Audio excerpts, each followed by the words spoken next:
Hi, everybody. Welcome to Habitual Excellence. I'm Mark Graban, and we're joined today by Didier Rabino. He's a client advisor with Value Capture. Didier, how are you? Good. Thank you, Mark. Nice to see you. Yeah, it's good to see you, and it's great to have you here. Can you tell the listeners a little bit about your background, your education? You've worked in a lot of different interesting industries. Yeah, well, in fact, it's interesting. I started as a cabinet maker, so nothing to do with healthcare. And one day I looked at my 10 fingers and I decided that I wanted to keep them. So I studied engineering, and after that I joined Steelcase in England first, and after in France. And in '99, my family and I moved to the States, to Grand Rapids, Michigan, also with a steel case. Mhm.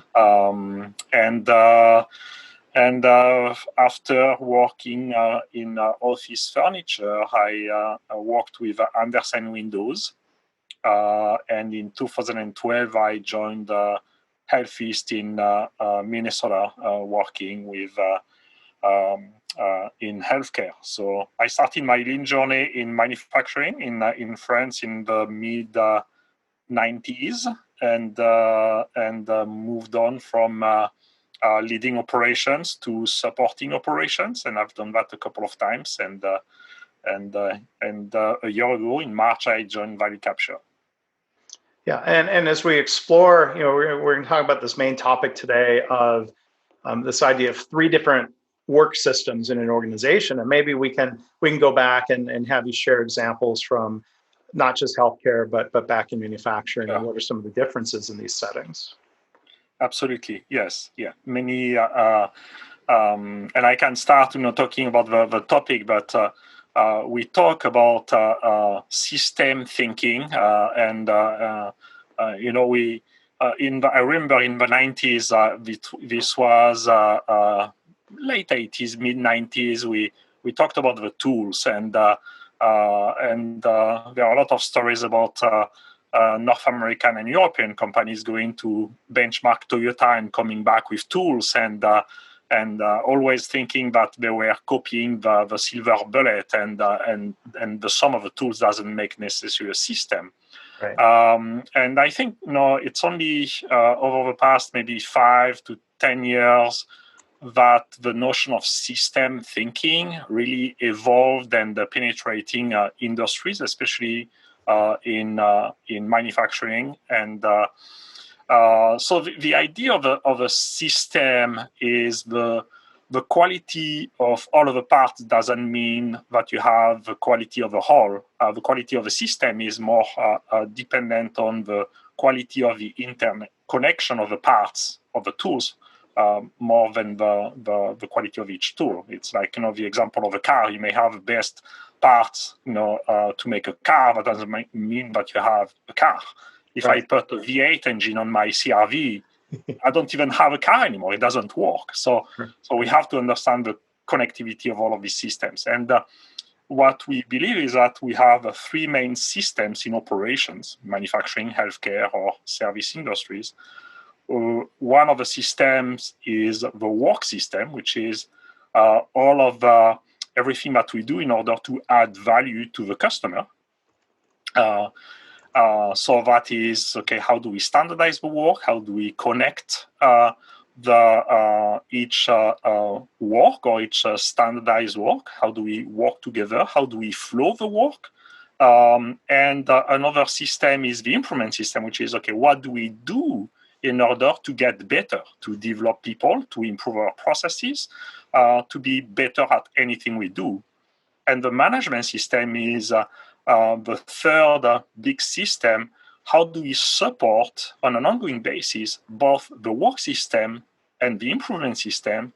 And how do we provide alignment and direction in order to improve and to support these systems? So that's, in a nutshell, this is the understanding that these three systems need help from each other, and they need to be interconnected. So they make a bigger system, which is maybe what we call the operation system. Mhm.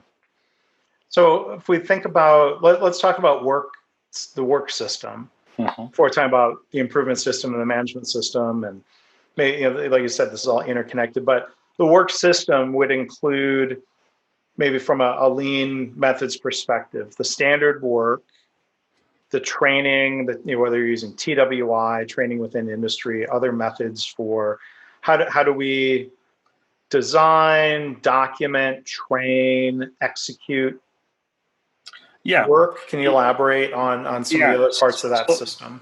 Sure. So the work system will be all of the tasks, all of the activities, all of the connections, and I would say all of the pathways or all of the value streams that enable value to move from a supplier to a customer. So this is, when I was at Steelcase making a case cabinet, this is how do we put the sides together and the top of the cabinet and the suspensions, etc., in order to make a final product, which is the cabinet. So it's understanding what are these value-add operations, what are the components that we put together, and how do we put them together, and how do we connect with our internal or external suppliers. So this is really focused on the value-added work. When I think about the training, because it is, if the training will be necessary to provide the capability for someone to do the work, if we think about the training to improve the capability or to develop cross-training, that would be, I will connect that more to the improvement system, because that will be connected to making something better. So instead of having one person who knows how to do the job, if we need to have 4 or 5, that will be part of the improvement system. The systems, it's a little bit like a Venn diagram. They connect, okay, and there's sometimes a blurry zone between these the systems, but they are totally, the key is to interconnect these systems. They need each other. So that will be the work system for primary care setting. That will be all of the activities that we need to do in order to provide, to meet the customer needs, to conduct preventive care. So this is really understanding what is going to add value to meet the needs and the wants of a patient. So when you come into an organization, the work is already happening. Yes. What makes it a work system? Or how do you start? Is it a matter of formalizing, or is it a matter of stepping back and asking, to your point about value, do we really understand customer needs, or are we just doing it the way we've always done it? Yeah, exactly. So the systems exist because customer needs are being met, but the systems may not be, like you say, formalized. So the formalization of the system will be in terms of identifying what is the purpose of the system, how do we measure the performance of the system, what is the standardized work of the system, how do we report on the system. So these are some of the tools or some of the components of the system. So usually it's a question of formalizing, and we know that systems drive behaviors, drive how people are going to act. But if we don't formalize the systems, we have accidental, I would say, behaviors, a de facto behavior. So if we want to really manage the culture and the sum of collective behaviors, we have to really understand the systems and formalize them so that we control or we manage the systems instead of the systems managing us. Mm-hmm. So say that again. Are we managing the system, or is the system managing us? That's an interesting thought, right? Yeah.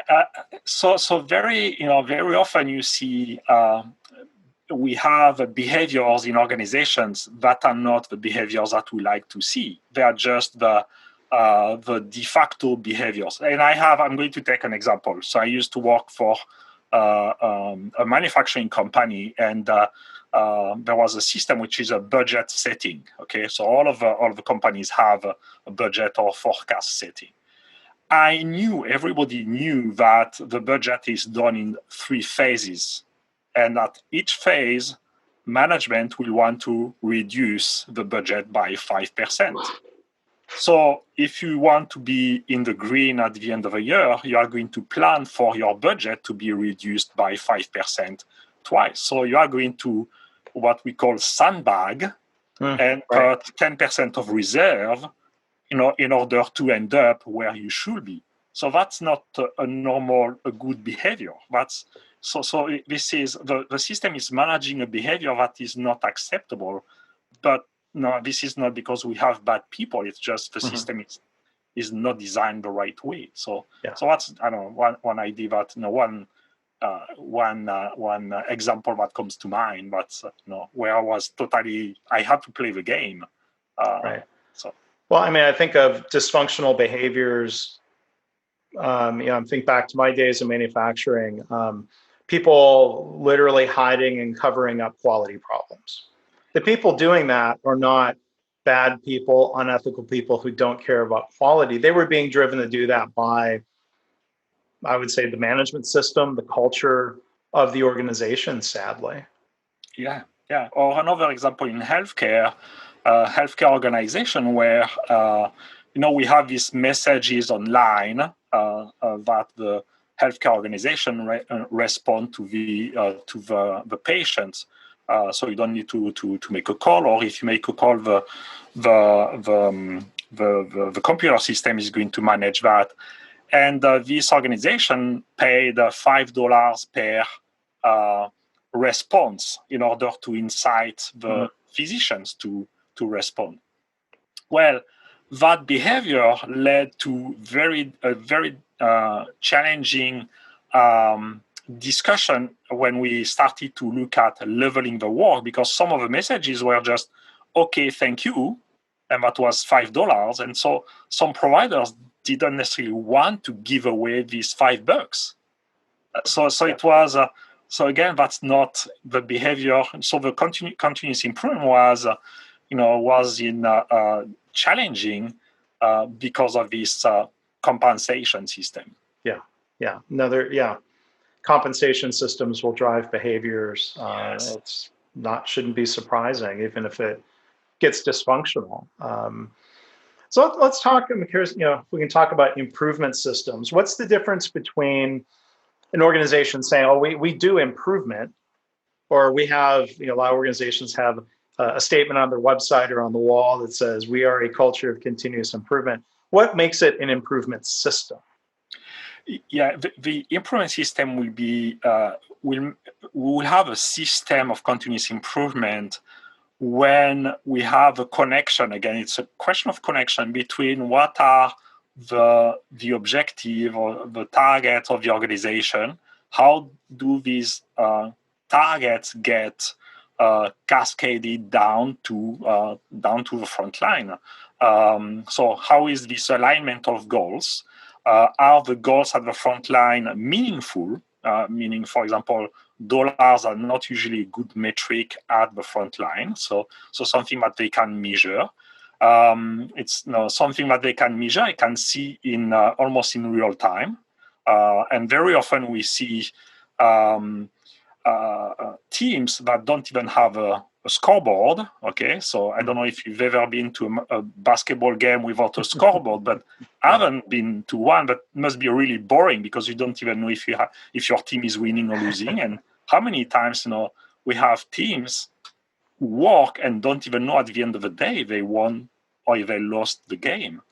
So that's this connection of targets, of goals that are meaningful, purposeful, and the connection to the activities, the hypotheses, and the experiments that teams are making. So that is, all of these connections.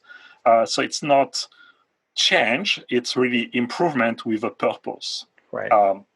In order to make tomorrow a better day. So if I do this thing, my expectation is that tomorrow will be a better day. I will have less issues, or my customers will be more satisfied, or I will have less pain to do my work, this type of thing. So that will be the connection of a true system instead of just a tool.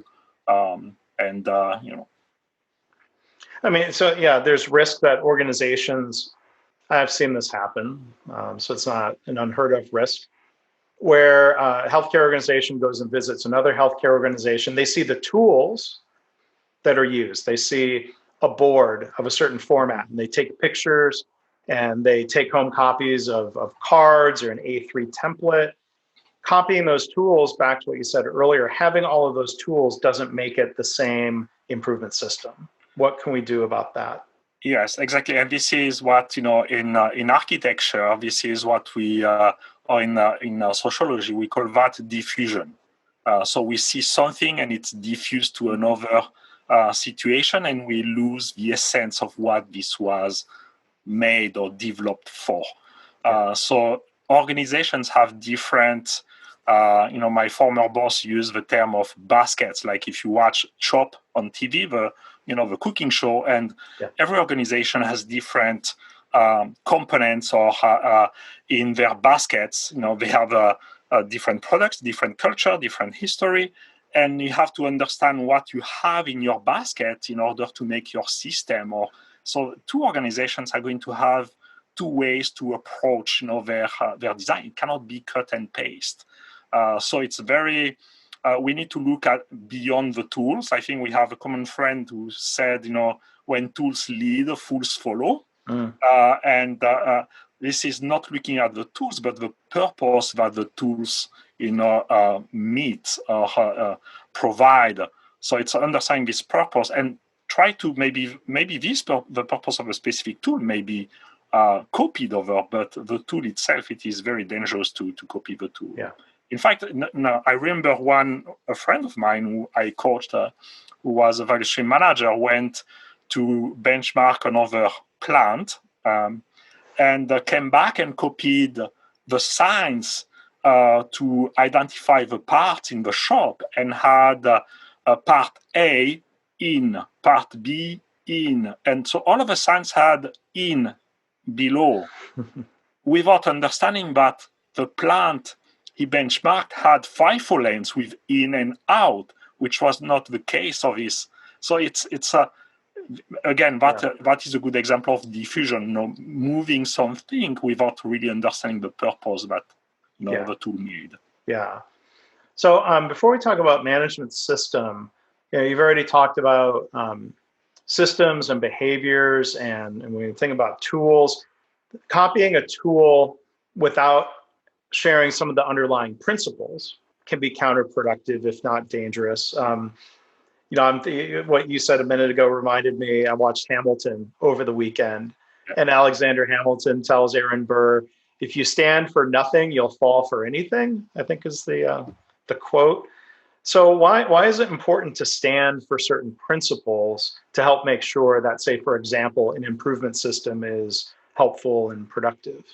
Yeah. So I think in terms of for the improvement system, I like to think about two different perspectives for the improvement. One is what do we need to do in order to go back to standard, and that is the really tight connection with the work system. So when we have a standardized work is an hypothesis that should be validated every time that you follow the standardized work, and if this hypothesis is not validated at a given time, what is how do we identify the defect or the process defect?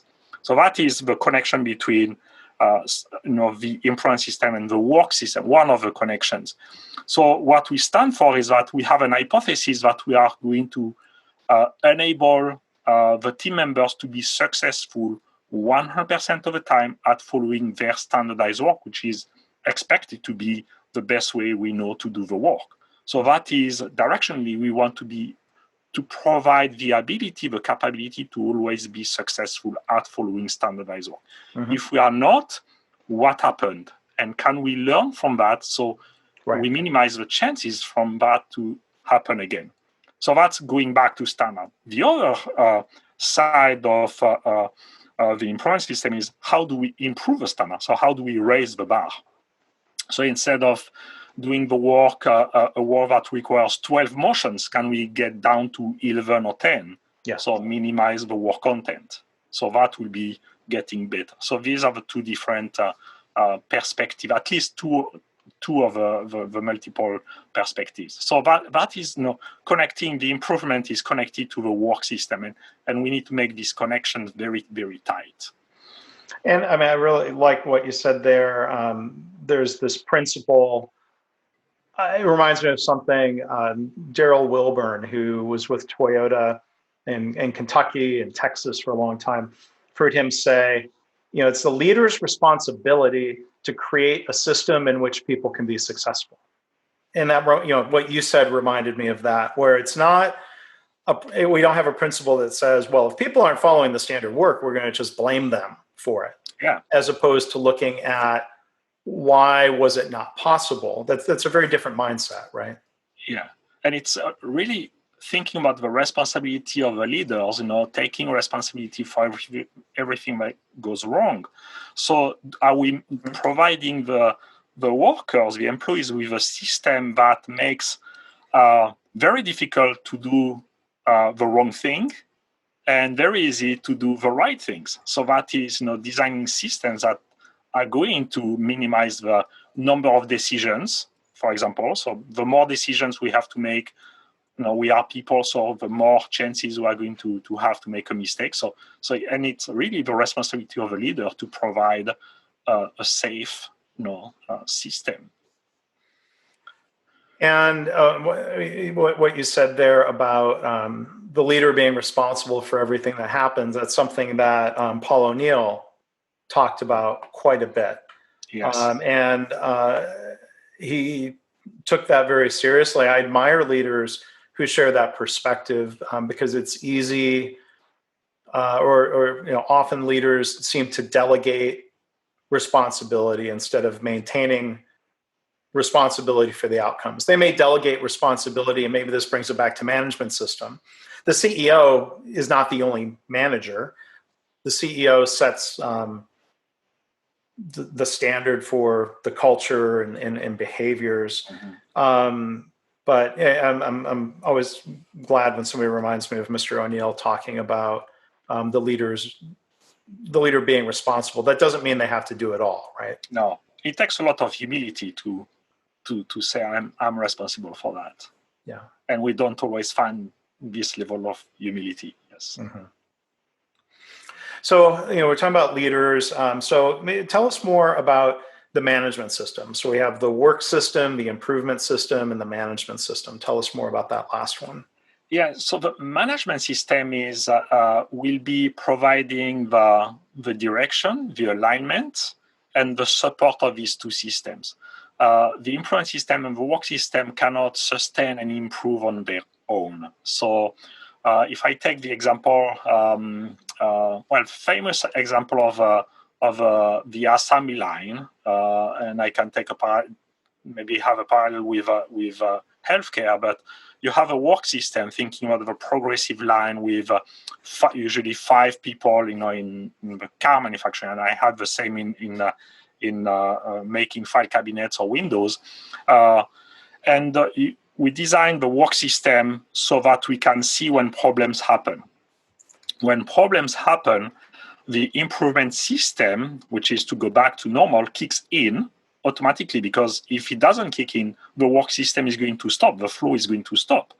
The management system is there in terms of structure, where we have one team leader for 5, in this case, frontline employees, and we have a structure of response with responsibility at the team leader, at the group leader, all of the zones. So we have a structure that is in place. In this case, it's a 5-4-1 or 1-4-5 in order to support both the work and the improvement system. So and it could be, the management system is also the set of policies, of procedures, what is going to give the alignments of strategy deployment or ocean cannery. All of these structure and systems are there to support both the improvement and the work system. Because at the end of the day, this is what do? We do the work and improve the work, and the management system should be there to support these two things. What else is there to do? Supporting the people, having the right systems in place to help drive the results that we need or that we want. Yes. and improve these results continuously. And at every level in the organization, it could be at the frontline team level, or it could be at the organization level to understand, okay, how are we going to differentiate ourselves in the market in 3 to 5 years, which is another type of improvement system. Yeah. But every employee is connected to the work system and the improvement system, in just a different scale, a different zone. Mm. So one other thing we wanted to mention here today, we've had some announcements at the beginning of other episodes, but Didier, you played a big role in developing a white paper, not just the writing, but being involved in this excellent work at Sutter Health. And so there's a white paper that's been published. People can find it at valuecapturellc.com/Sutter. What are your, we do a whole episode about the white paper, but, at a high level, what was unique? What's compelling about the work at Sutter for you that would, that others should go read about? This is, this is something that I always amazes me is not only the transformation of processes and achieving absolutely fantastic results, but it's the transformation of the people, and it's how people grow in terms of respect for each other between leadership and frontline employees, how they think as a team, how they see things. It's like giving them, a new pair of glasses, and suddenly they see things and they cannot forget these things. And that in 1 year, 5 years, 10 years, they will still have this pair of glasses, and they will continuously think and see differently. That's what. And you have, sometimes you see tears. Okay, that's. People realizing things, and it's the emotional side is so powerful. So I think there are a lot of things that this team did that is very impressive, I must say. Imagine, for example, eliminating patient wait time in a primary care, which is what we were able to demonstrate as a possibility. Eliminate, meeting 100% of patient needs. So that was, getting to the ideal. We strive for the ideal. We implemented a takt time-based flow. So every 10 minutes, a new patient comes, and we synchronize all of the flows, the patient flows, the clinician flows, the medical assistant flows. So it's how we can really apply some of the concepts from manufacturing to primary care and to healthcare in general. So this is possible. Eliminating, and we know that patients are different. Okay, that's what we hear a lot. But still, you can manage this variation in terms of patients without adding artificial variations. And we can have one-piece flow in healthcare. Mm-hmm. It takes a lot of work. Right? It takes a lot of work, yeah. But it's not because things are difficult that we do not dare. It's because we do not dare that they are difficult. So the paper really does a great job of laying out what was done there and how everybody went about it. The full title of the paper is Pursuing Habitual Excellence. Sutter Health designs a new primary care process and encourages learning, experimentation, and continuous improvement. So thank you for that work and for helping share it, Didier. Thank you, Mark. And thank you for sharing here on the podcast. Time flies when we get our guests talking about interesting topics that they care about. So hopefully we'll get to do another one of these sometime soon. Sounds good. Thank you. Nice talking to you. It's good talking to you. Well, again, our guest has been Didier Rabino. He is a client advisor for Value Capture. So thanks to everybody for tuning in and listening. Thanks again, Didier.